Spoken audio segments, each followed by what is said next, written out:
After Gen V's polarizing Season 2 finale, there are certain things that a potential Season 3 has to do to serve the characters and avoid the show's past mistakes. The Boys creator Eric Kripke has confirmed that plans are underway for Gen V Season 3, but Amazon has yet to officially renew the spin-off for a third outing. Kripke implored fans not to wait, and to watch Gen V's new episodes as soon as possible, because now is the time that Amazon is keeping a close eye on the viewing figures and deciding whether a third season is viable. If Gen V Season 3 does happen, these are my demands. A return to the franchise's satirical roots. At the end of Gen V Season 2, the Boys franchise became the very thing it was satirizing. Rather than subverting the conventions of traditional superhero narratives, it just played right into them. The season finale culminated in an action-packed everything in the kitchen sink final battle against the big bad and a corny message about the power of friendship. Now, the only thing separating the Boys from Marvel and DC is its graphic violence and curse words. In Gen V Season 3, the show needs to go back to the franchise's satirical roots.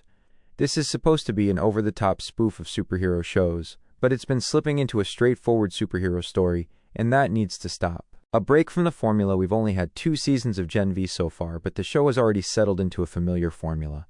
In both seasons, God Yu gets an evil dean. Marie and her friends uncover the sinister conspiracy around the new hire, and the whole thing culminates in a blood-soaked climactic confrontation on the campus.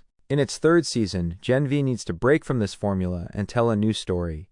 It seems as though that's the plan, since the Season 2 finale fully abandoned the God Yu campus and added Marie and her friends to the Boys roster. But they seemed unlikely to return to campus after Season 1's ending, and that still happened. Emma needs to finally find love. Emma has spent both seasons of Gen V looking for love, and she hasn't had much luck.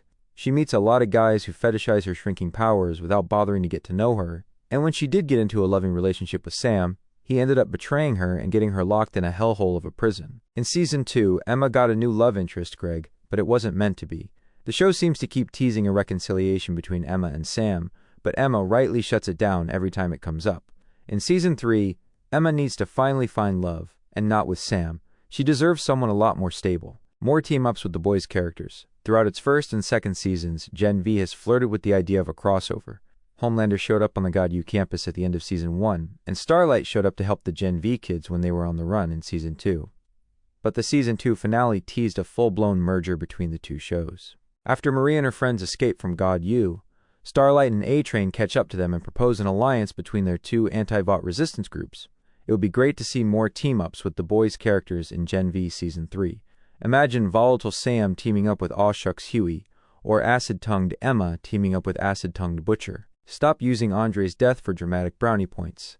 Since Chance Perdomo tragically passed away at age 27 before filming, Gen V Season 2 had to be retooled to write his character Andre out of the show.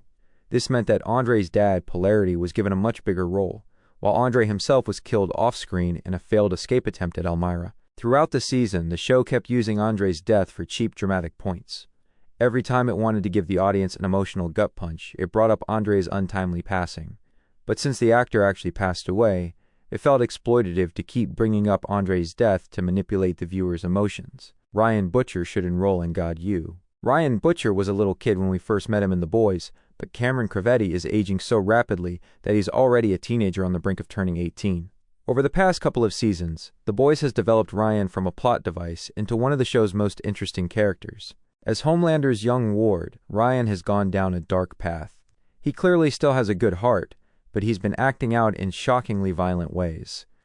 In The Boys, Ryan's character is framed through the rivalry between Butcher and Homelander. In Gen V, he could come into his own if he enrolls as a student at God Yu. Don't rush the big bad. When Gen V Season 2 revealed that Dean Cypher had been mind-controlled by Thomas Godolkin the whole time, it was a shocking surprise and a great twist. But it may have happened a little late in the game. It meant that we only really got one full episode with Godolkin as the big bad, and Marie managed to defeat him by the end of it. It felt a little similar to the ending of The Boys Season 3. The whole season was building up to this huge confrontation, but it ultimately felt underwhelming because the show rushed into it. When Gen V Season 3 introduces its big bad, it shouldn't race to their untimely demise. It should give them time to develop. Emma needs to learn how to get big on purpose. All throughout Gen V Season 2, the show was teasing that Emma would finally learn how to control her powers and get big on purpose. But despite all that teasing, it never happened in the finale. In Season 3, Emma needs to figure out how to enlarge herself by her own free will. It'll be awesome to see her grow into a giant on cue and kick someone across the God U campus. Marie needs to finally forgive herself. At the beginning of Gen V, we learned Marie's tragic backstory. When her bloodbending powers initially started to show in her childhood, she didn't know what was going on or how to control them. As soon as she got her first period, before she knew it, she'd accidentally killed her own parents. She's been living with that guilt ever since. Now that Marie has reconciled with her sister Annabeth and learned to use her power to do the opposite, literally bringing people back from the dead, hopefully in Season 3 she can finally forgive herself. Marie deserves to unload this guilt she's been living with her whole life and find some semblance of happiness. Explore the aftermath of The Boys finale. If Gen V does get a third season, it'll be after The Boys has ended with its fifth and final season. In the endgame of The Boys, the titular vigilante squad will have their last shot at defeating Homelander.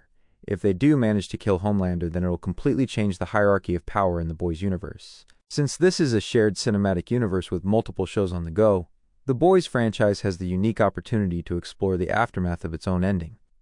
After Homelander is defeated, maybe, in The Boys' final season, then Gen V Season 3 can explore a post-Homelander world and the power vacuum that would follow his long-awaited demise.